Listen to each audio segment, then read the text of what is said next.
கர்த்தருடைய நாமத்தை நன்றியோடு ஸ்தோத்திரிக்கிறேன். I praise and thank God with all grateful heart. நான் கோவாவிலே ஒரு வருஷம் ஊழியம் செய்தேன். I worked God in Goa for 1 year.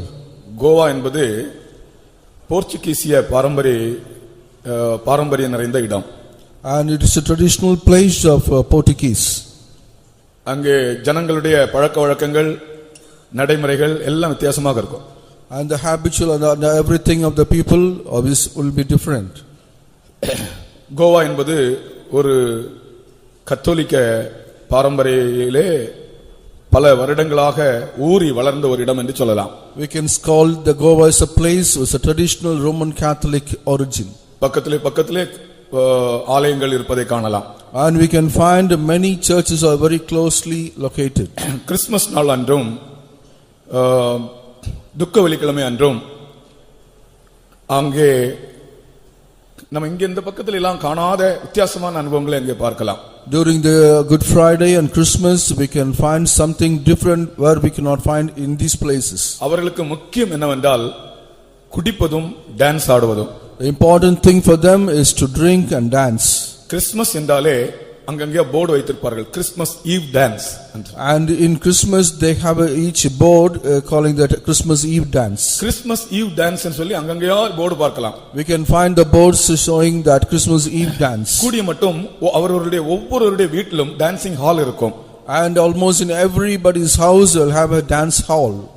நான் என்னுடைய வாயினால் அதை சொல்ல முடியவில்லை. இந்த கிறிஸ்துமஸ் பண்டிகை அன்றைக்கு குடிக்காதவர்களே அங்கே இருக்க மாட்டார்கள்.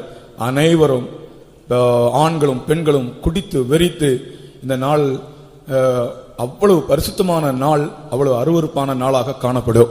And I cannot say from my mouth, all the people, both men and women, they used to drink and they make the holy day as an abominable day. அதேபோல துக்க வெள்ளிக்கிழமை அன்று எல்லாரும் கருப்பு Dress அணிந்து கொள்வார்கள். During the Good Friday they will wear only the black garments. அங்கே சிலுவை சுமந்து கொண்டு ஒரு மலைக்கு ஏறி போவார்கள். They will carry the cross and they will climb up to the mountain. துக்க வெள்ளிக்கிழமை அன்று குடிக்க மாட்டார்கள். உயிர்த்தெழுதல் அன்று திரும்பவுமாக பயங்கரமான குடியும் நடனம் ஆடுவதும் பயங்கர துர்மார்க்கமான ஒரு விழாவாக அது காணப்படும். So during the Good Friday they will not drink, but on the day of resurrection, that is on the Easter day, they used to drink and they dance and they will have all kinds of sin will become fine. கிறிஸ்து பிறப்பின் அர்த்தமே கிறிஸ்து நமக்கு தந்த விடுதலையை மகிழ்ச்சியோடு கொண்டாடுகிற ஒரு அனுபவம். And the meaning of Christmas is that we observe this Christmas as a deliverance the Lord Jesus has given to us. கிறிஸ்து பிறப்பை கொண்டாடுவது என்றாலே ரட்சிப்பின் சந்தோஷத்தை மகிழ்ச்சியை வெளிப்படுத்துவதுதான். And observing or celebrating Christmas is to celebrate all our deliverance from our under salvation. நான் ஒரு காலத்திலே இதை அறியாமல் வெறும் அஞ்ஞான கொள்கையாக கிறிஸ்தவ இந்த கிறிஸ்துமஸ் ஆராதனைகளிலும் கேரல்ஸ் பாடுவதிலும் என்னுடைய நாட்களை கழித்து வந்தேன். So being ignorant of all these things, once I was observing Christmas by going to carols and singing all the carol chorus. And உண்மையான கிறிஸ்துமஸ் என்ன என்று பெந்தேகோஸ்தே சபைக்கு வந்த பிறகுதான் நான் விளங்கிக் கொண்டேன். So only after coming into the Pentecostal church I could understand what is the true Christmas. Pastor Bobby ஒரு தடவை ஒரு கிறிஸ்துமஸ் ஆராதனையிலே சொன்னார்கள், கிறிஸ்துமஸ் ஆராதனை நடத்த வேண்டும் என்றால் உண்மையாகவே ரட்சிக்கப்பட்ட அபிஷேகம் பெற்ற ஜனங்கள் தான் அதை நடத்த வேண்டும், வேற யாரும் நடத்த கூடாது என்று சொன்னார். And once Pastor Bobby has said, if you want to conduct one Christmas service, and he must be the person who has saved and received the baptism in the Holy Spirit. ரட்சிக்கப்படாதவர்களும் குடிக்கிறவர்களும் cinema பார்க்கிறவர்களும் TV பார்க்கிறவர்களும் அபிஷேகத்தை விசுவாசிக்காதவர்களும் Christmas ஆராதனை நடத்த கூடாது. And the people who drink and dance and they don't believe in the anointing of the Holy Spirit, and they should not conduct this Christmas service. நான் வெளியே போய் சொல்ல போனால் எல்லா கிறிஸ்தவர்களும் என்னை அடிக்க வருவார்கள். If I go and say in the outside, all the Christians will come and beat me. ஆனால் தேவன் ஒரு நாள் அவர்களை அடிப்பார். But God will beat them one day. ஒரு நாள் அவர்களுக்கு தேவனுடைய கை பாரமாக மாறும். And one day the hand will be a burden for them. கர்த்தருக்கு ஸ்தோத்திரம். Praise the Lord.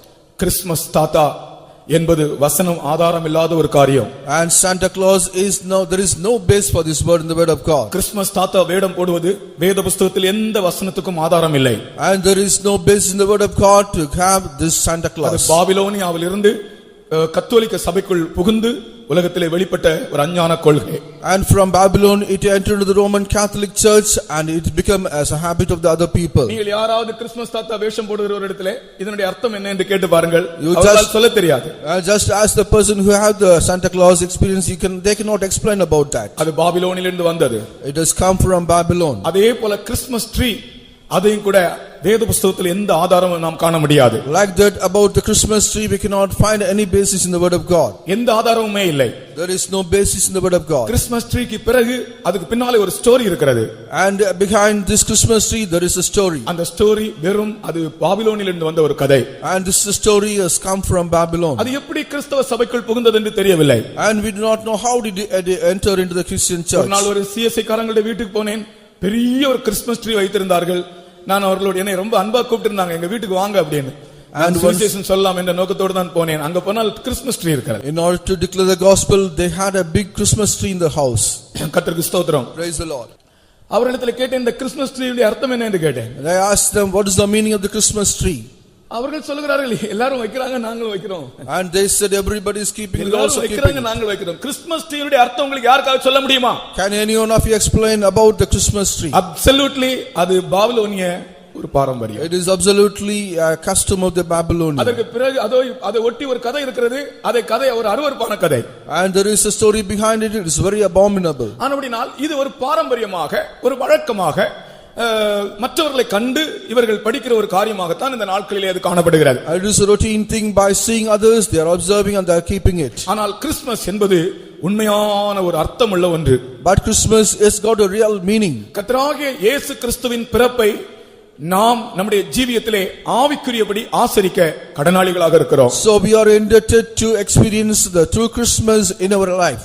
முதலாவது அவருடைய பிறப்பே நம்மை ரட்சிக்கும்படியாகத்தான் அவர் இந்த உலகத்தில் பிறந்தார். The first, the birth itself, that he has come in order to save us in this world. அந்த பவுல் அப்போஸ்தலன் சொன்ன வார்த்தையை நான் அந்த ஆவியிலே நிரம்புற வேளையிலே உங்களுக்கு வாசித்தேனே, பாவிகளை ரட்சிக்க கிறிஸ்து இயேசு உலகத்தில் வந்தார். So I read the word of God in the anointing session. The Lord Jesus came into this world not to save sinners. கர்த்தருக்கு ஸ்தோத்திரம். Praise the Lord. ஒரு சண்டே ஸ்கூல்ல வந்து பிள்ளைகளிடத்திலே ஒரு கேள்வி கேட்கப்பட்டது. அந்த கேள்வி என்னவென்றால், தேவன் இந்த உலகத்தில் எதற்காக வந்தார்? அப்ப அந்த சண்டே ஸ்கூல் பிள்ளைகள் சொன்னது, பாவிகளை ரட்சிக்க கிறிஸ்து இயேசு உலகத்தில் வந்தார் என்று. Once a question was asked to Sunday school student, why did Jesus come into this world? Immediately they replied, Jesus came into this world in order to save sinners. Primary student. It's a primary student. அந்த பிள்ளைகளுக்கு சொல்லிக் கொடுத்த வசனம் அதுக்கு ஞாபகம் இருக்கிறது. And they have remembered about the word they have been taught there. தேவன் உலகத்தில் எதற்காக வந்தார்? Why did God came in this world? அந்த சொன்னது, அந்த சொல்லிக் கொடுத்த ஞாபகம், பாவிகளை ரட்சிக்க கிறிஸ்து இயேசு உலகத்தில் வந்தார். And Jesus Christ came into this world in order to save sinners. அப்படி என்றால் அந்த கிறிஸ்து பிறப்பை கொண்டாடுகிற ஒரு மனிதன் நிச்சயமாக ரட்சிப்பின் அனுபவம் உள்ளவனாக இருக்க வேண்டும். And if it is a man who is observing the Christmas, he must have the experience of salvation. மனம் திரும்பாதவனோ அல்லது பாவத்துக்கு அடிமையா இருக்கிறவனோ, குடிக்கிறவனோ, சினிமா பார்க்கிறவனோ, அல்லது உலகத்திற்கு அடிமையா இருக்கிறவனோ, பாவத்தில் ஈடுபட்டு இருக்கிறவனோ கிறிஸ்துமஸ் கொண்டாட அவனுக்கு உரிமையே இல்லை. அவன் கொண்டாடுறான். ஆனால் கர்த்தர் ஒரு தடவை கேட்பார், நீ ஏன் கொண்டாடின என்ற கிறிஸ்துமஸ்?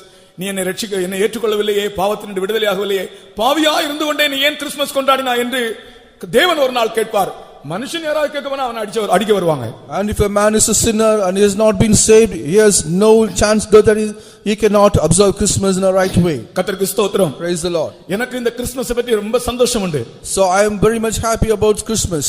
ஆண்டவர் பிறந்ததினால நமக்கு எப்படிப்பட்ட ஒரு பெரிய அனுபவம் கிடைத்தது. And because the birth of Jesus, what kind of experience we receive out of சாட்சிகளை பார்த்தீர்களா? And hear the testimony now we heard. இன்னும் சமயம் தந்தால் எத்தனையோ பேர் எழும்பி சொல்வீர்கள். Even if you give time, many people will come and give a testimony. இப்படிப்பட்ட ஒரு மாபெரும் விடுதலையை ஆண்டவருடைய பிறப்பு, ஆண்டவர் இந்த உலகத்தில் வந்து நமக்கு தந்தது நாம் மறக்க முடியாத ஒரு சத்தியமாக இருக்கிறது. And it's a great truth that we cannot forget, that because of the birth of Jesus we have got all these experiences. அதற்காக நம்முடைய கரங்களை உயர்த்தி கொஞ்ச நேரம் கர்த்தரை ஸ்தோத்திரிப்போமாக. ஸ்தோத்திரம் ஸ்தோத்திரம் ஸ்தோத்திரம்.